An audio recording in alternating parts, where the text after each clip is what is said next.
You are a wicked woman. What kind of a mother are you? I will show you the kind of a mother I am.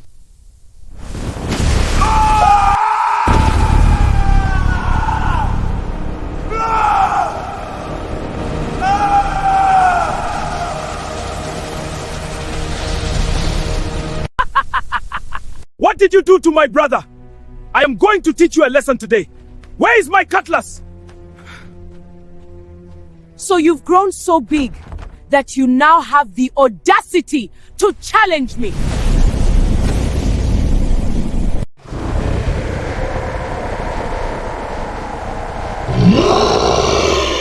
They called her Kokori, the woman who loved nothing but power.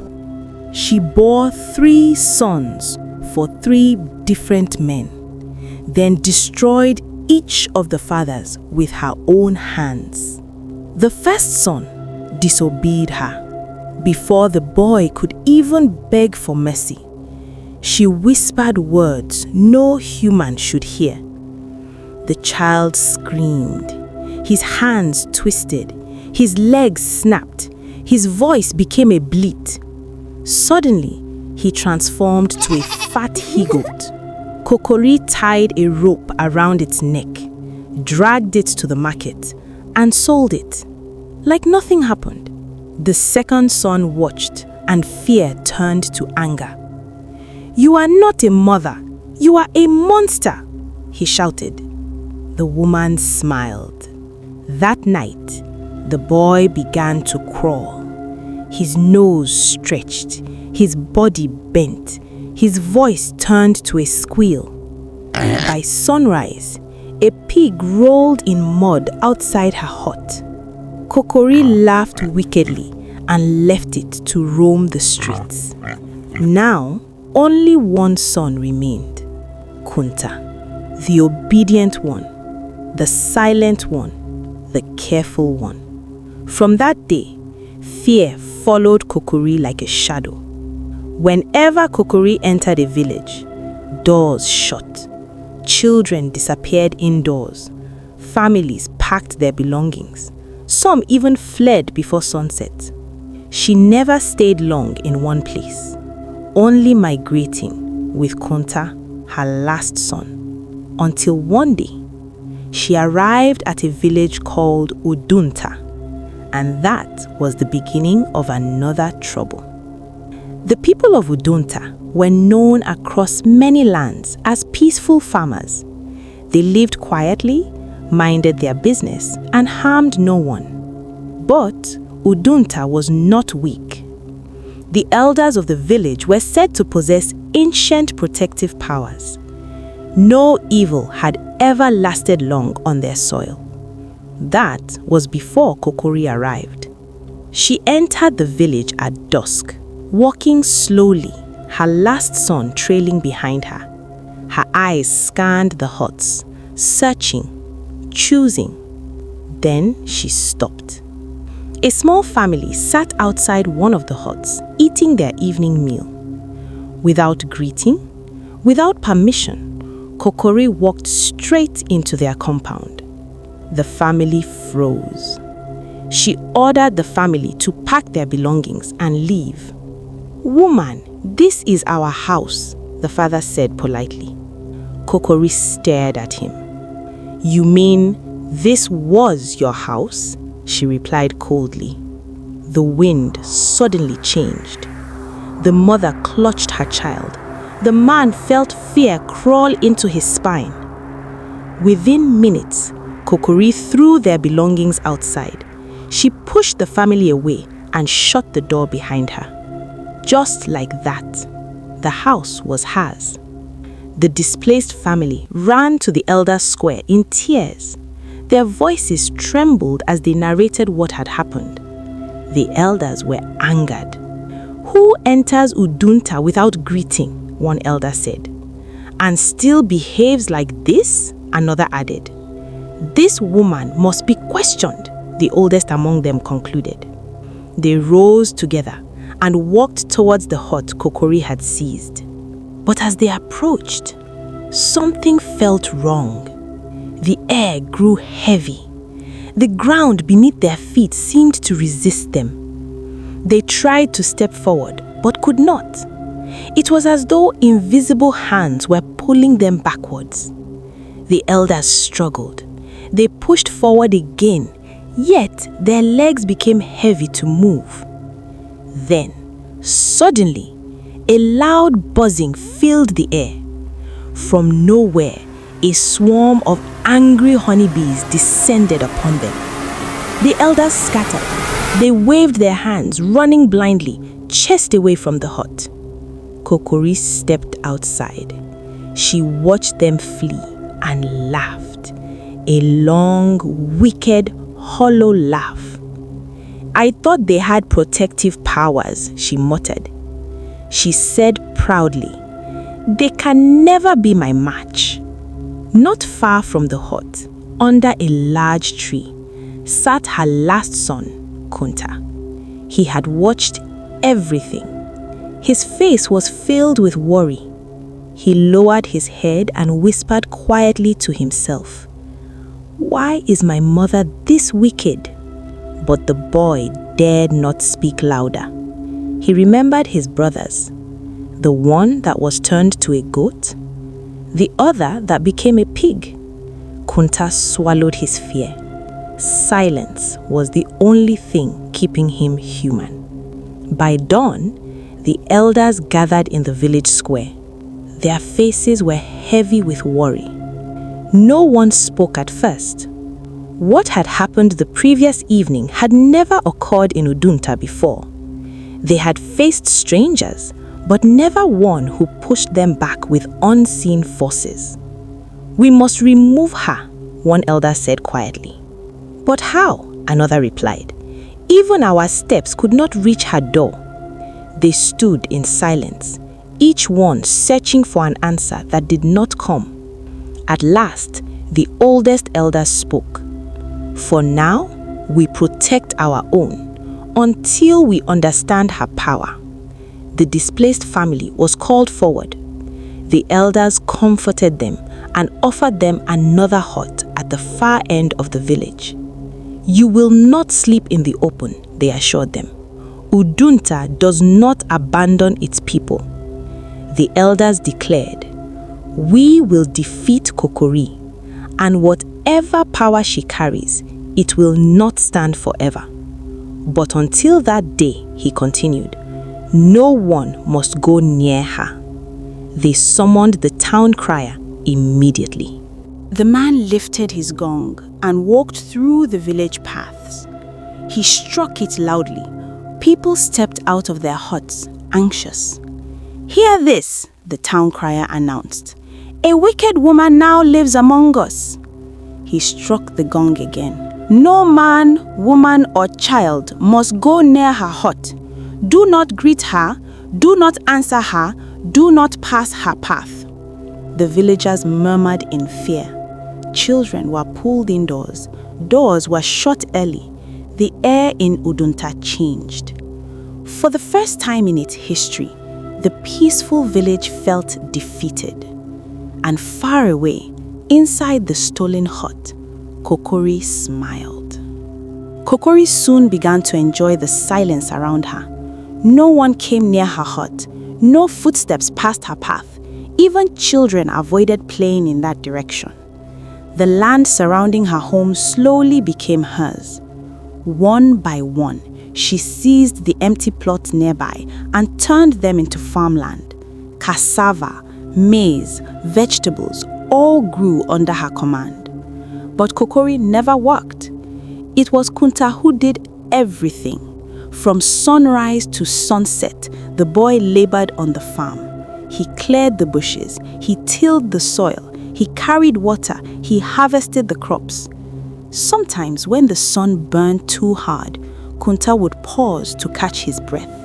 His hands would tremble from exhaustion, yet he dared not complain. He remembered his brothers. So he swallowed his pain and continued working. When the harvest season came, Kokori called him inside. "You will take some of the produce to the market," she ordered. "Sell them quietly and buy the things I need. You must not talk much or make friends with anyone. Kunta nodded. This task was easier for him. No one in Udunta knew he was the son of the wicked woman. No one paid attention to him. To them, he was just another quiet village boy. So he carried the farm produce in a basket and walked to the market. He kept his head low and spoke little. He sold the crops, bought salt, oil, and other items Kokori requested. When he was done, he avoided the main paths. Carefully, he navigated through the safer route, the lonely footpaths near the bushes. And before sunset, Kunta returned to his mother's hut. Kunta continued his market routine whenever there was fresh produce to sell. He left quietly and returned quietly. No one noticed him, no one questioned him, until one evening. He was returning from the market with an empty basket while using a different, unfamiliar route. The path was narrow, surrounded by thick bushes. Suddenly, a loud scream pierced the air. Kunta stopped. The cry came again. He turned toward the sound and froze. A young lady was running in fear, and behind her, a wild dog chased wildly. Without thinking, Kunta dropped his basket and grabbed a strong stick from the ground. He rushed forward and stood between the girl and the animal. The dog growled. Kunta swung the stick once, twice, again.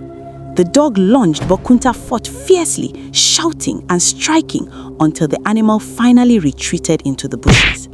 The forest fell silent. Kunta quickly turned to the lady. "Are you hurt?" he asked softly. She shook her head, still trembling. He helped her stand and carefully escorted her along the path until they reached a place close to her family's hut. When Kunta turned to leave, the lady called after him, "Wait! Who are you? What is your name?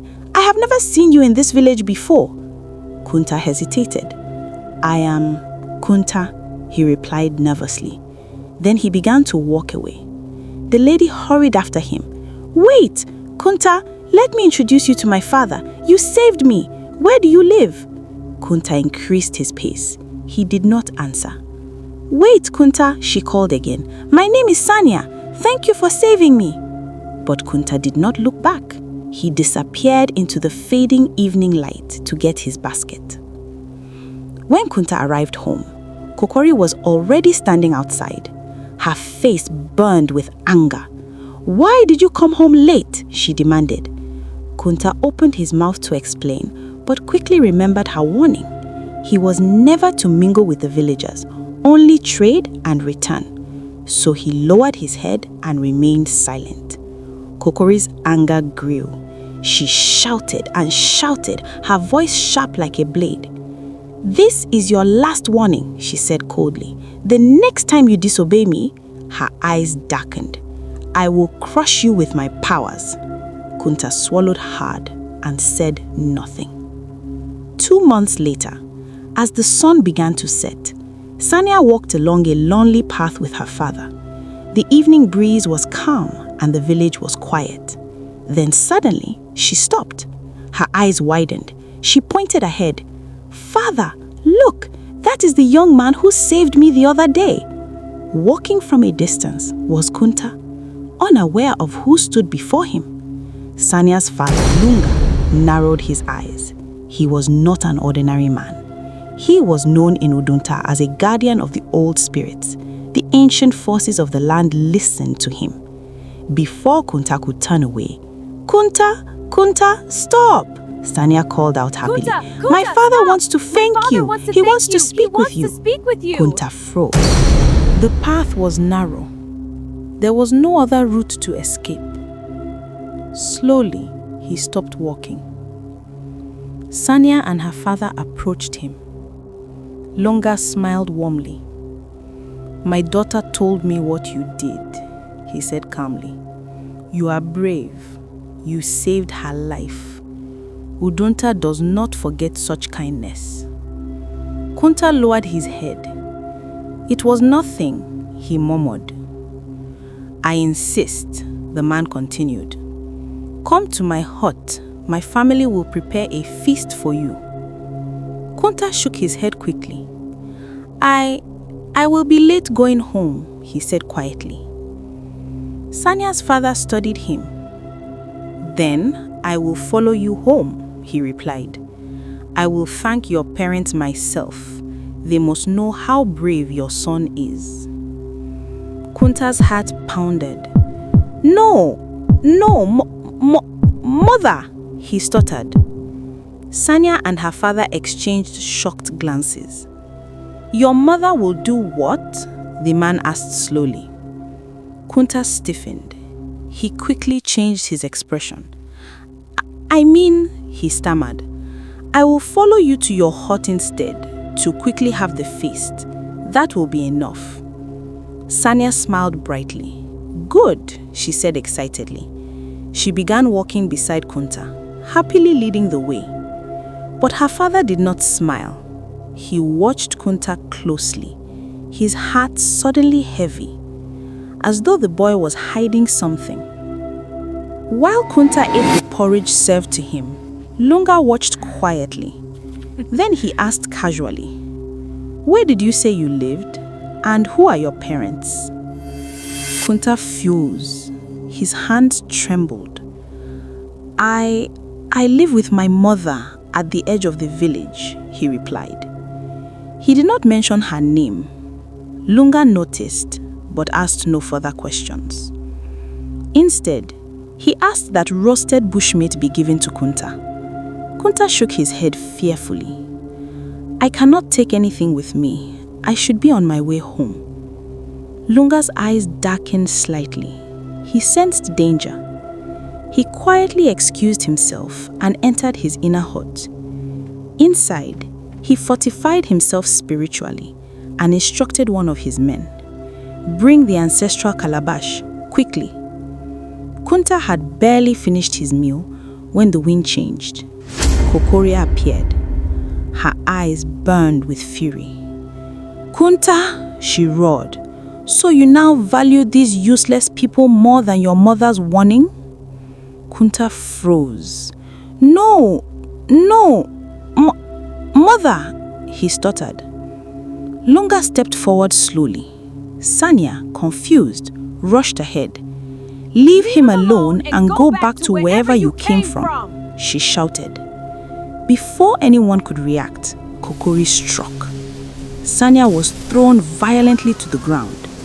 Lunga's eyes flared with anger. He raised his staff and released his power.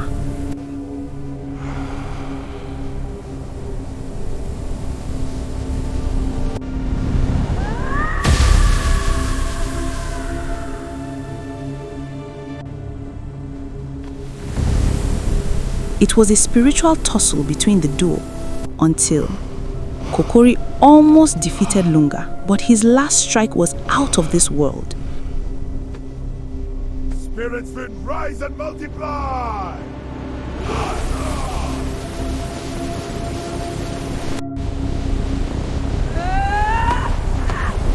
An unseen force pushed Kokori to her knees. Her staff fell to the ground.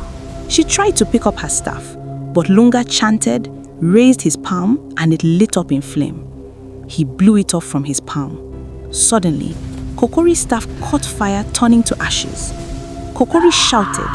She struggled but could not stand. She roared in fury as her strength weakened. Just then, one of Lunga's men rushed out holding the ancestral calabash. He moved quickly to place it on Kokori's head. But before anyone reacted, Kokori unleashed a burst of power. The man was struck mid-step. His body shattered. The calabash fell, and he crumbled into dust. Lunga rushed forward and grabbed it. His aim was to place the calabash on Kokori to destroy her. But before he could act, a flash like lightning struck him. He collapsed instantly. The calabash slipped from his hands. Silence fell. Only Kunta and his kneeling mother remained. Kokori roared weakly. "My staff is gone. Kunta, I cannot stand. Obey your mother. Bring me that calabash." Kunta Mother, trembled. I cannot "Mother, lift it. It's going to be a disaster." I cannot lift it. Kokori softened her voice. "I am with you. You are my blood. No harm will come to you." Slowly, fearfully, Kunta walked forward. He picked up the calabash. Kokori smiled. Good boy. Good boy, you have always been my favorite child. She spoke softly. Circle me 3 times. Circle me then drop 3 it before me. times. Only then then will drop your mother it be before free. me. Only then will your mother be free. Kunta nodded. He began to walk. 1 circle, 2 circles. When he reached behind her, he stopped. Then, quietly, he placed the calabash on her head. The earth trembled. The wind howled violently. Kokori screamed, "Counta, remove it! Kunta, Why did you betray Why did you me?" betray me? Tears filled Kunta's eyes. "Mother, enough is enough. I do not want to be your son anymore. You showed Not no want to be your love, son anymore. You only show no wickedness." love, only wickedness. Kokori screamed again. Her body stiffened. Slowly, she turned to stone, unmoving, frozen forever. Far away in the muddy fields, the roaming pig collapsed. Its body twisted and transformed back into Kunta's brother. But the first son, the goat, his fate had long been sealed. He had already been eaten by strangers many years before. Back in Udunta, Kunta rushed to Lunga, but the great guardian was gone. He turned to Sanya. Wake up! Please Sanya wake wasn't up. moving either. Kunta wept bitterly. Then, suddenly, a faint surge of energy burst from Lunga's still body, like invisible wind. It drifted slowly and entered Sanya. Her body shocked violently. Her fingers twitched. Her chest jerked. Her eyes fluttered open. She gasped for breath. The villagers gathered and praised Kunta for his bravery and also mourned the loss of Lunga, the Great. Kunta's heart remained heavy. He had defeated evil, but it was still his mother. Sanya sat beside him, silently mourning her loss too.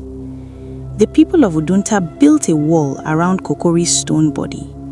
The calabash remained on her head. No one was allowed to touch it. No one dared remove it. Until this day, they say, Kokori still stands there, frozen, waiting. Thank you, farms. Till another time. Sanya, you've been driving for hours. Where are we heading to? Kunta, we are going to a place you will never forget in a hurry. That's what you usually say anytime you want to do something mischievous. Kunta, you will never change. Sanya, why did you stop the car like that? Do you want to kill us?